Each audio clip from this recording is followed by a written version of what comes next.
नमस्ते दोस्तों, स्वागत है आपके अपने YouTube channel Aradhana and blogs में। दोस्तों, आज की वीडियो में हम जानेंगे कि कुछ बातें हैं जो कि महिलाओं को हर किसी से नहीं बताना चाहिए। तो वो कौन सी 8 बातें हैं जिसे हर महिला को पालन करना चाहिए, जिससे कि हम अपने घर संसार में किसी तरह की कोई परेशानी ना हो। तो चलिए जान लेते हैं वो 8 बातें कौन सी है। तो वीडियो शुरू करने से पहले आपसे एक छोटी सी रिक्वेस्ट है, अगर हमारी इन बातों से आप सहमत हैं तो वीडियो को लाइक करें, चैनल को सब्सक्राइब करें और साथ ही साथ वीडियो से संबंधित कोई सुझाव देना चाहते हैं तो कमेंट बॉक्स में दे सकते हैं। दोस्तों, हमारे हिंदू धर्म में हर एक चीज का एक अपना ही महत्व होता है, चाहे वो व्रत करना हो, मंदिर जाना हो, दिशा का ज्ञान हो, किस दिशा में हमें क्या चीज रखना चाहिए, किन बातों को हमें हर किसी से नहीं बताना चाहिए। कुल मिलाकर कुछ नियम बताए गए हैं हमारे शास्त्रों के द्वारा। कुछ ऐसे कार्य हैं जो कि महिला हो या पुरुष हो, किसी को भी ढिंढोरा नहीं पीटना चाहिए।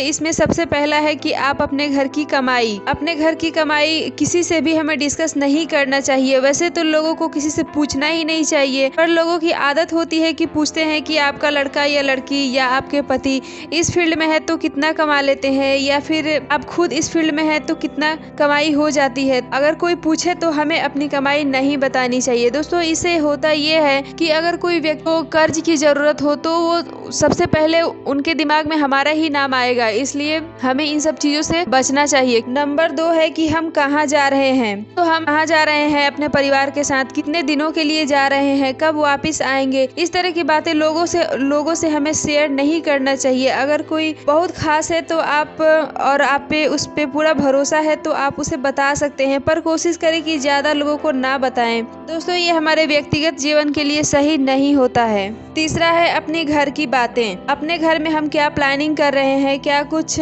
खरीदना है, बेचना है, सास से या पति से कोई बहस हो गई है, तो इस तरह की बातों को हमें अपने घर में पड़ोसी को या किसी को भी नहीं बताना चाहिए। लोग इस तरह की बातें तो सुनते तो हैं, हमदर्दी भी दिखाते हैं, परंतु बाद में वही लोग किसी और से हंस के बातें करते हैं। तो ये सारी बातें हमें ध्यान में रखना चाहिए। इन सारी बातों को हमें कहीं भी नहीं बताना चाहिए, नहीं उछालना चाहिए। चौथा है पूजा पाठ मंत्र जाप। दोस्तों, हम क्या पूजा करते हैं, किनकी पूजा करते हैं, क्या पाठ करते हैं, क्या जप करते हैं, कितनी माला करते हैं, इन सभी बातों को भी हमें किसी से नहीं कहना चाहिए, नहीं बताना चाहिए। तो इससे मंत्र या जाप का जो प्रभाव वो कम हो जाता है, तो ये बातें नहीं बतानी चाहिए। दोस्तों, एक और बातें हैं जो कि नहीं बतानी चाहिए कि हम कौन सा मन्नत मांगे हैं, हमारी क्या मनोकामना थी, हमसे मांगे हैं, तो हमें इन सब चीजों को नहीं बताना चाहिए। मन्नत तो पूरी हो जाने के बाद भी हर किसी को नहीं बताना चाहिए। कोई खास हो तो उसे बता सकते हैं, कोई पूछे या फिर इसकी जरूरत हो तो आप उसे बता सकते हैं, लेकिन बिना किसी के पूछे ही आप इन सब बातों को किसी से ना बताएं। पांचवा है अपने घर के रसोई घर में किसी को भी ना जाने दे। दोस्तों, ऐसा कई बार होता है कि बाहर से कोई व्यक्ति आता है, आपकी पड़ोसन हो गई या कोई भी हो गया, तो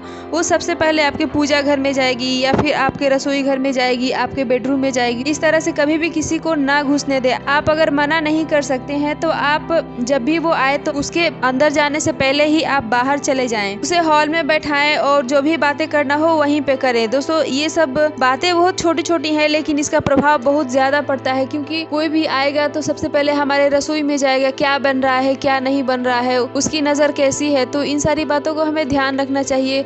कोई कुछ किया कराया भी कर सकता है, तो हमें इन सब चीजों को ध्यान रखना चाहिए कि कोई भी बाहर वाला व्यक्ति आके हमारे पूजा घर में या रसोई घर में, बेडरूम में ना जाने पाए। अगर कोई व्यक्ति त्योहार पे भी घर आता है, आपको उसे कुछ देना है नाश्ता वगैरह करने के लिए, तो आप उसे अपने साथ किचन में लेके ना जाएं, अपने घर के किसी सदस्यों से मंगा लें, फिर दे, या फिर आप उसे बैठने के लिए बोलें और फिर आप दोबारा से जाएं, उसके साथ लेके ना जाएं। दोस्तों, छठा बात है कि अपने बच्चे की उम्र। तो हम महिलाओं की आदत ये होती है कि हम अपने बच्चों को बड़ा नहीं दिखाना चाहते हैं, इसलिए कई बार लोग पूछते भी हैं कि आपके बच्चे की क्या उम्र हो रही है, तो हम उसे कम करके बता देते हैं, जो कि बिल्कुल गलत है। नहीं ऐसा करना चाहिए। उम्र कम करने का मतलब तो हम सभी समझते हैं, तो इन सारी बातों को हमें नहीं बताना चाहिए। इस डर में भी हम कई बार बता देते हैं कि लोग तुलना करने लग जाते हैं। 7वां नंबर है घर की औरतों का खाना। दोस्तों, हर किसी के सामने हमें बैठ के नहीं खाना चाहिए। देखिए, घर के बाहर होटल या रेस्टोरेंट में है तो वहाँ की बात अलग है, पर आप अपने घर में खाना खाते हैं और